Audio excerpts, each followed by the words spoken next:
এটা তো আপনারা সবাই জানেন যে পৃথিবী হলো সৌরজগতের একমাত্র এমন গ্রহ যেখানে প্রাণের উপস্থিতি আছে। মানব সভ্যতা ছাড়াও এই গ্রহে বিভিন্ন প্রজাতির প্রাণী বসবাস করে। আজ পর্যন্ত অনেক অনুসন্ধানের পরও পৃথিবী ছাড়া আমরা এমন কোনো গ্রহ খুঁজে পাইনি যেখানে প্রাণী জগতের অস্তিত্বের সম্ভাবনা আছে। 12,756 কিলোমিটার ব্যাসযুক্ত এই গ্রহটা আমাদের সৌরজগতের সবথেকে বড় রকি প্ল্যানেট। অন্যদিকে বৃহস্পতি আমাদের সৌরজগতের সবথেকে বড় গ্যাসীয় প্ল্যানেট। এই গ্রহটা আকারের দিক থেকে অন্যান্য গ্রহের তুলনায় অনেক বড়। এর মধ্যে পৃথিবীর মতো 1300টা গ্রহ প্রবেশ করতে পারবে, যেটা সত্যি অবিশ্বাস্যকর একটা ব্যাপার। তবে এত বিশালাকৃতির হওয়ার পরেও এটা ব্রহ্মাণ্ডের কাছে অতি ক্ষুদ্র একটা জিনিস। যদি সূর্যের সঙ্গে বৃহস্পতির আকার এবং ভরের তুলনা করা হয় তাহলে বৃহস্পতি খুব সহজেই সূর্যের কাছে হেরে যাবে। 14 লক্ষ কিলোমিটার ব্যাসযুক্ত একটা নক্ষত্র হলো সূর্য। এর মধ্যে 13 লক্ষেরও বেশি পৃথিবী প্রবেশ করতে পারবে।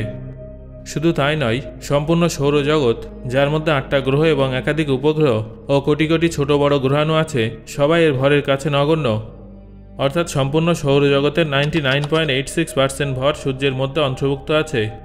সূর্য এত ভারী হওয়ার কারণে সম্পূর্ণ গ্যালাক্সির মধ্যে সূর্য যেখানে যেখানে যাবে, অথবা কোনো উন্নত সভ্যতা সূর্যকে যেখানে যেখানে পাঠাবে, আমাদের পৃথিবী এবং সৌরজগতও সেখানে সেখানে ট্রাভেল করবে। মোট কথা হলো, আমরা কখনো সূর্যের থেকে বিচ্ছিন্ন হতে পারবো না। ব্রহ্মাণ্ডে সূর্যের মতো 1 সেপ্টিলিয়ন নক্ষত্র আছে। একের পরে 24টা শূন্য বসালে যতগুলো হয় ততগুলো নক্ষত্র আছে, আর প্রত্যেকটা নক্ষত্র একে অপরের তুলনায় বিচিত্র। আমরা যদি আমাদের মিল্কি ওয়ে গ্যালাক্সির কথা বলি তাহলে সেখানে আমরা 500 বিলিয়নের অধিক নক্ষত্র দেখতে পাব, যার মধ্যে এখনও পর্যন্ত খুঁজে পাওয়া সবথেকে বিশাল আকৃতির নক্ষত্রটা হলো স্টিভেনসন 218, যেটা আকারের দিক থেকে সূর্যের তুলনায় 2150 গুণ বড়। যদিও ভবিষ্যতে আমরা ব্রহ্মাণ্ডে এর থেকেও বিশালাকার নক্ষত্রের সন্ধান পেতে পারি। আমরা যদি ব্রহ্মাণ্ডের প্রারম্ভিক সময়ের দিকে তাকাই তাহলে সবার প্রথমে খুঁজে পাওয়া কোয়াসি স্টার্স স্টিভেনসন 218-এর ঘুম উড়িয়ে দেবে। এই নক্ষত্রটা সূর্যের তুলনায় 7100 গুণ বড়।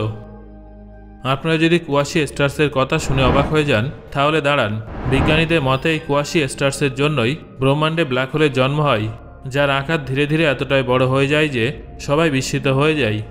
কোয়াসি স্টার্সের কেন্দ্রে একটা ব্ল্যাক হোল থাকে যা ধীরে ধীরে এর ভর খেয়ে ফেলে এবং তারপর সেটা ধ্বংস হয়ে গেলে এটাই ব্ল্যাক হোলে পরিণত হয়। তারপর অন্যান্য ব্ল্যাক হোলগুলোকে মাধ্যাকর্ষণের টানে নিজের ভিতরে ঢুকিয়ে ফেলে এবং বিশাল আকৃতি ধারণ করে। বিজ্ঞানীদের ধারণা অনুযায়ী এই কোয়াসি স্টার্সের কারণেই প্রারম্ভিক ব্রহ্মাণ্ডে ব্ল্যাক হোলের জন্ম হয়েছিল।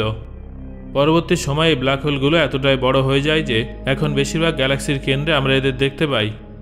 এমনই একটা ব্ল্যাক হোল আমাদের মিল্কি ওয়ে গ্যালাক্সির কেন্দ্রে উপস্থিত আছে, যার ভর 40 লক্ষ সূর্যের সমান। আনুমানিক 2,60,00,000 কিলোমিটার বিস্তৃত এই ব্ল্যাক হোলটা একাধিক নক্ষত্রকে গ্যালাক্সির বাইরে ফেলে দেওয়ার ক্ষমতা রাখে। যদিও এটা সূর্যের তুলনায় মাত্র 18 গুণ বড় এবং কোনো রেড হাইপার জায়ান্ট এবং কোয়াসি স্টার্সের তুলনায় অনেকটা ছোট, কিন্তু তাও নিজের অতিরিক্ত ভরের কারণে এটা কয়েক লক্ষ সূর্যের সমান ভারী, যার ফলে এটাকে সুপার ম্যাসিভ ব্ল্যাক হোলের ক্যাটাগরিতে রাখা হয়। বন্ধুরা, এটা তো সবে শুরু। এরপরে আপনারা এমন আরও অনেক ব্ল্যাক হোলের কথা জানতে পারবেন যেগুলো আপনাদের হতবাক করে দেবে। স্যাজিটেরিয়াস এ নক্ষত্রের পরে আমি আপনাদের পৃথিবীর থেকে 18 বিলিয়ন আলোকবর্ষ দূরে টন 618-এর কাছে নিয়ে যাব, যেটাকে কয়েক বছর আগে ব্রহ্মাণ্ডের সবথেকে বড় ব্ল্যাক হোল হিসেবে ধরা হতো। তবে এখন এর থেকেও বড় ব্ল্যাক হোলের সন্ধান পাওয়া গেছে। সেটা সম্পর্কে তো আপনাদের নিশ্চয়ই জানাবো, তবে তার আগে টন 618-এর সম্পর্কে কিছু তথ্য জেনে নিন। টন 618 বাস্তবে একটা কুয়াশার, মানে গ্যালাক্সির কেন্দ্রে উপস্থিত এমন একটা অংশ যা হাজার হাজার গ্যালাক্সির তুলনায় অধিক উজ্জ্বল। প্রারম্ভিক গ্যালাক্সির কেন্দ্রে এই ধরনের অংশ থাকে যাদের অ্যাক্টিভ গ্যালাকটিক নিউক্লিয়াই বলা হয়। বাস্তবে এই ধরনের অ্যাক্টিভ গ্যালাকটিক নিউক্লিয়ার একটা নিজস্ব অ্যাক্রিশন ডিস্ক থাকে, যার আশেপাশে পদার্থ অনেক দ্রুত গতিতে ঘুরতে থাকে। এই কুয়াশার আসলে ব্ল্যাক হোলের থেকেই শক্তি পায়। আবার এটাও বলা যেতে পারে যে সুপারম্যাসিভ ব্ল্যাক হোলই বাস্তবে কুয়াশার। টন 618 একটা আলট্রা ম্যাসিভ ব্ল্যাক হোল, যার ব্যাসার্ধ 1300 অ্যাস্ট্রোনমিক্যাল ইউনিট। এক অ্যাস্ট্রোনমিক্যাল ইউনিট মানে 15 কোটি কিলোমিটার, যা সূর্য থেকে পৃথিবীর দূরত্বের সমান। তাই এই হিসেবে এটা প্রায় 3,90 বিলিয়ন কিলোমিটার বিস্তৃত। অর্থাৎ এই ব্ল্যাক হোলটা সূর্য এবং নেপচুনের দূরত্বের থেকে 80 গুণ বেশি বিস্তৃত এবং এটা স্যাজিটেরিয়াস এই নক্ষত্রের তুলনায় 10,000 গুণ বেশি ভারী। টন 618-এর ভর প্রায় 40 বিলিয়ন সূর্যের সমান।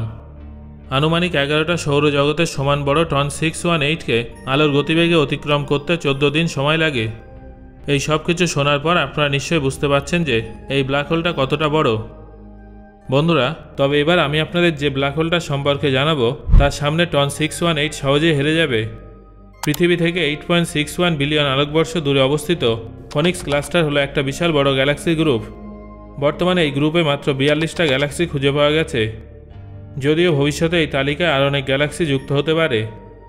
এই ক্লাস্টারে উপস্থিত গ্যালাক্সিগুলো মিল্কি ওয়ে গ্যালাক্সির তুলনায় অনেকটাই বড়। এই ক্লাস্টারের কেন্দ্রে উপস্থিত ফনিক্সে গ্যালাক্সির কেন্দ্রে একটা বিশাল আকারের কুয়াশার আছে, যেটা একটা অত্যন্ত শক্তিশালী ব্ল্যাক হোলের থেকে শক্তি অর্জন করে। আকারে 6,72,000 আলোকবর্ষ জুড়ে বিস্তৃত এই গ্যালাক্সিটা মিল্কি ওয়ের তুলনায় 6 গুণ বড়। এর কেন্দ্রে উপস্থিত ব্ল্যাক হোলটা সবাইকে অবাক করে তোলে। এই ব্ল্যাক হোল এবং কুয়াশার ফনিক্স এই নামেই পরিচিত। চলুন এই বিশাল ব্ল্যাক হোলের আকার সম্পর্কে জেনে নেওয়া যাক। আনুমানিক 3,900 অ্যাস্ট্রোনমিক্যাল ইউনিট এবং 5,85 বিলিয়ন কিলোমিটার জুড়ে বিস্তৃত এই ব্ল্যাক হোলটা নিজের ভিতরে 17টা সৌরজগৎকে ঢুকিয়ে নিতে পারবে।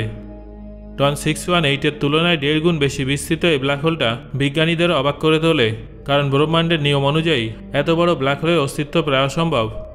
যেহেতু ব্রহ্মাণ্ড নিজেই রহস্যে ঢাকা, তাই এখানে কোনো কিছুই অসম্ভব নয়। এই ব্ল্যাক হোলটা অনেক দূর পর্যন্ত প্রসারিত। যদি এর ভিতরে এক লাইনে পৃথিবীর মতো গ্রহ পরপর রাখা হয়, তাহলে ডায়ামিটার পরিমাপ করার জন্য আমাদের কমপক্ষে 4,57,00,000 পৃথিবীর প্রয়োজন হবে। তাহলে আমরা এর বিস্তৃতি পরিমাপ করতে পারব। আপনারা যদি এর সঙ্গে milky way galaxy black hole Sagittarius এর সঙ্গে তুলনা করতে চান, তাহলে এটা পরিমাপ করার জন্য আপনার এই ধরনের 22,500টা ব্ল্যাক হোলকে এক সারিতে বসাতে হবে। তখনই আপনারা এই বিশাল আকার সম্পর্কে অনুমান করতে পারবেন। এটা সত্যি অনেক বড় একটা ব্ল্যাক হোল। তবে এর থেকেও আশ্চর্যজনক বিষয়টা হলো এর ভর। প্রায় 100 বিলিয়ন সূর্যের তুলনায় অধিক ভারী এই ব্ল্যাক হোলটা আমাদের গ্যালাক্সির ভরের 10%, অর্থাৎ সম্পূর্ণ গ্যালাক্সির 10 ভাগের মধ্যে যত নক্ষত্র এবং ডার্ক ম্যাটার আছে, সেই সব কিছুর ভর এই ব্ল্যাক হোলের ভরের তুলনায় অনেকটাই কম।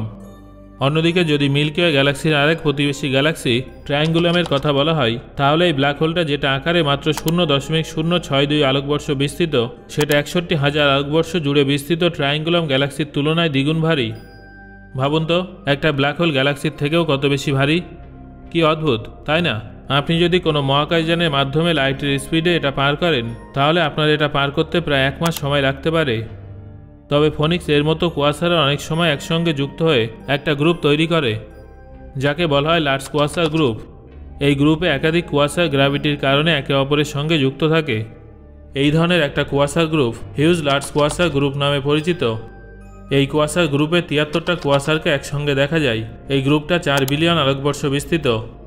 এর সঙ্গে যদি ফনিক্স এর তুলনা করা হয়, তাহলে এর মধ্যে ফনিক্সের আকারে 64,000-এর বেশি ব্ল্যাক হোল প্রবেশ করার পরেও অনেকটা জায়গা শূন্য থেকে যাবে। যদিও এই কুয়াশার গ্রুপের সঙ্গে আমরা কোনো সুপার ম্যাসিভ ব্ল্যাক হোলের তুলনা করতে পারবো না, কারণ এই গ্রুপের ভর হাজার হাজার গ্যালাক্সির তুলনায় বেশি হয়। সেই জন্য এর আকারকে কোনো গ্যালাক্সি ক্লাস্টারের সঙ্গেই তুলনা করা সম্ভব।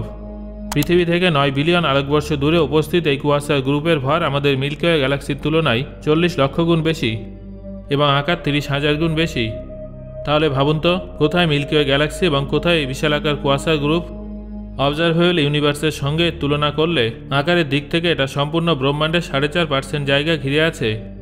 এই কুয়াশার গ্রুপ হাজার হাজার গ্যালাক্সিকে নিজের মধ্যে অন্তর্ভুক্ত করা। গ্যালাক্সি সুপার ক্লাস্টারের থেকেও আকারে অনেক বড় হয়। যে গ্যালাক্সি ক্লাস্টারে আমরা থাকি, ভার্গো সুপার ক্লাস্টার, এটা আকারে 11 কোটি আলোকবর্ষ বিস্তৃত এবং এই সুপার ক্লাস্টারটা ল্যানিয়াকিয়া সুপার ক্লাস্টারের অংশ, যেটা 52 কোটি আলোকবর্ষ জুড়ে বিস্তৃত। এই ল্যানিয়াকিয়া সুপার ক্লাস্টারে 1.5 লক্ষের অধিক গ্যালাক্সি আছে এবং এটা আমাদের হিউজ লার্জ কুয়াশার গ্রুপের কাছে ক্ষুদ্র। এই কুয়াশার গ্রুপে উপস্থিত গ্যালাক্সিগুলো মিল্কি ওয়ে গ্যালাক্সির তুলনায় অনেক বড় এবং এই সুপার ম্যাসিভ ব্ল্যাক হোল হয়তো ফনিক্স এর থেকেও বড়। যদিও বর্তমানে আমাদের কাছে এর কোনো নিশ্চিত ডেটা নেই। আকারের দিক থেকে যদি কেউ এই কুয়াশার গ্রুপকে টক্কর দিতে পারে, তাহলে সেটা হলো গ্যালাক্সি ফিলামেন্ট, যা বিশালাকার সুপার ক্লাস্টারের গ্রুপ। এই ফিলামেন্টে আমাদের মিল্কি ওয়ে গ্যালাক্সি এবং অ্যান্ড্রোমিডা এমনভাবে জুড়ে থাকে যেন মনে হয় যে কোনো বিশাল বড় জালে ছোট একটা পার্টিকেল আটকে আছে। এই ফিলামেন্ট ব্রহ্মাণ্ডের সবথেকে বড় অবজেক্ট। সো বন্ধুরা, আজকের এই ভিডিও থেকে আপনি কোন কোন বিষয়গুলো সম্পর্কে একদম নতুনভাবে জানলেন, সেটা অবশ্যই আমাকে কমেন্ট করে জানান। আর ভিডিওটা আপনার কেমন লাগলো সেটাও জানাবেন। ধন্যবাদ।